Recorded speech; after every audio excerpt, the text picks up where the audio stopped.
सावित्रीची ही गोष्ट खूप प्रसिद्ध आहे आणि ती प्राचीन आहे यात शंकाच नाही. ती मूळ महाभारतात सांगितली आहे आणि मग ती पुराणातून सांगण्यात आली.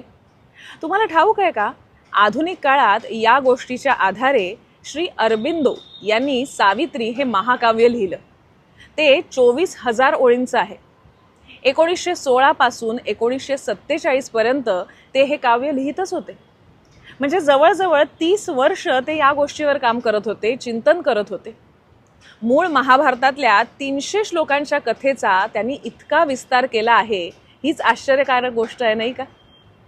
त्यांनी या गोष्टीचा लावलेला अर्थही मूळ कथेपेक्षा थोडा वेगळा आहे.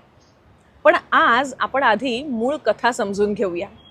श्री अरबिंदो यांच्या सावित्रीचा उल्लेख करण्याचं कारण म्हणजे या कथेची थोरवी आपल्या लक्षात यावी. श्री अरबिंदो हे 20व्या शतकातील एक क्रांतिकारी तत्वज्ञ आणि योगी म्हणून आपल्याला सुपरिचित आहेत.